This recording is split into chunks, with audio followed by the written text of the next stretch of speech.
ఓం నమో భగవతే వాసుదేవాయ నమః. శ్రీమద్ భగవద్గీత ఈరోజు 49వ భాగం గురించి వివరించబడును. భగవద్గీత మొత్తము 18 అధ్యాయాలు ఉండడం జరిగింది. 18 అధ్యాయాలలో మొదటి అధ్యాయము అర్జున విషాద యోగము, అదేవిధంగా సాంఖ్యయోగం గురించి పూర్తి చేయడం అనేటువంటిది జరిగింది. ఈరోజు కర్మయోగము 3వ అధ్యాయం గురించి చెప్పబడును. ఈ రోజుతో కర్మయోగం కూడా 3వ అధ్యాయం కూడా పూర్తి అవడం అనేటువంటిది జరుగుతుంది. మానవులు చేసిన తప్పులే మళ్ళీ మళ్ళీ చేస్తూ ఉంటారు. తప్పులను తెలిసినా, కర్మలను తెలిసినా వాటిని మళ్ళీ మళ్ళీ చేయడం అనేటువంటిది జరుగుతుంది. ఎవరో ఒకరు దుర్యోధనుణ్ణి ఈ విధంగా అడగడం జరిగింది. దుర్యోధన, నువ్వు కర్మలు చేస్తున్నావని, పాపాలు చేస్తున్నావని చెప్పేసి నీకు తెలుసునా అని చెప్పేసి అడగడం జరిగింది. అప్పుడు దుర్యోధనుడు శుభ్రంగా నాకు పాపాలు చేస్తున్నానని చెప్పేసి, కర్మలు చేస్తున్నానని చెప్పేసి నాకు తెలుస్తూ ఉంది. ఎవరో బలవంతాన ఈ కర్మలు పాపాలు చేసినట్లుగా నాకు అనిపిస్తుంది అని చెప్పేసి దుర్యోధనుడు సమాధానం ఇవ్వడం జరిగింది. అప్పుడు శ్రీకృష్ణ పరమాత్మ ఈ విషయం గురించి చెప్తూ, ఎవరో బలవంతాన ఇవి చేపించడం లేదు. దుర్యోధనుడు పోయిన జన్మలలో చేసినటువంటి పాపకర్మలను బట్టే ఆయన ఈ రకంగా చేయడం అనేటువంటిది జరుగుతుంది.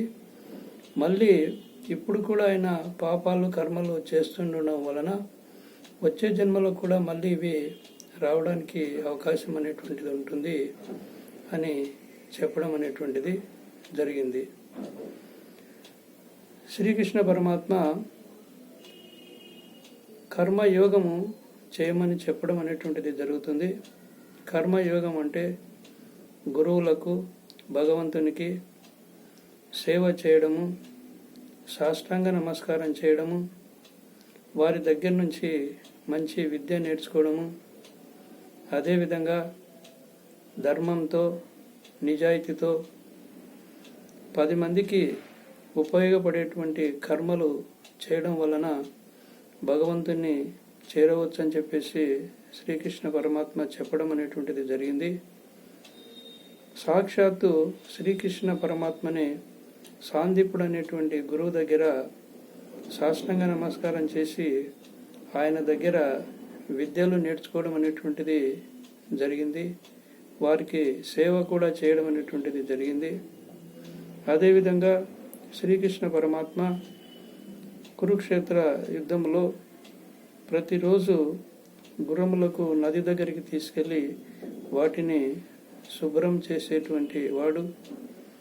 అదేవిధంగా ధర్మరాజు కౌరవ పాండవులు అందరు కలిసి ఉన్నప్పుడు రాజసూయ యాగము ఆయన జరిపినప్పుడు ఆ రాజసూయ యాగానికి వచ్చినటువంటి గురువులకు, ముముక్షువులకు, సాధువులకు, మహర్షులకు అందరికి కూడా వారి యొక్క కాళ్ళను శుభ్రం చేసి ఆ నీళ్లను తన పైన వేసుకోవడం జరిగిందని చెప్పేసి మనకు శాస్త్రాలు అనేటువంటివి చెప్తున్నాయి.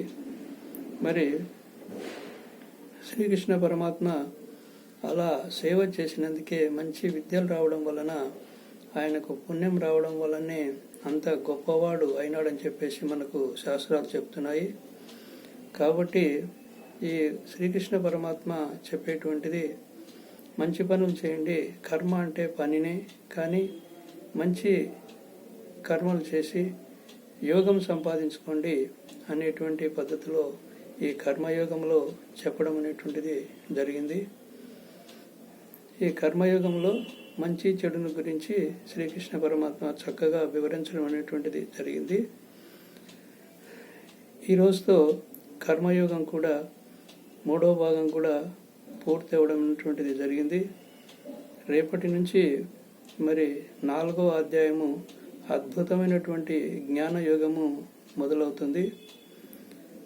ఇలాంటి విషయాలు మరి మీరు మంచిగా ఒక ఆధ్యాత్మిక చింతనే కాకుండా వీటిలో మనకు ఒక వ్యక్తిత్వ వికాసం లాంటిది కానివ్వండి, వినయానికి సంబంధించినటువంటిది కానివ్వండి, క్రమశిక్షణకు సంబంధించినటువంటిది కానివ్వండి, అదేవిధంగా మానవుడు ఎక్కడి నుంచి వచ్చాడు, ఎక్కడికి పోతున్నాడు, ఎక్కడ పోతే సుఖపడతాడు అనేటువంటి విషయాలు భగవద్గీత చక్కగా చెప్తుంది. కాబట్టి మరి వీటిని బాగా విని ఆచరించడానికి ప్రయత్నం చేస్తూ ఇతరులకు కూడా చెప్పడానికి ఈ యొక్క ఛానల్ను మీరు సబ్స్క్రైబ్ చేసుకోండి.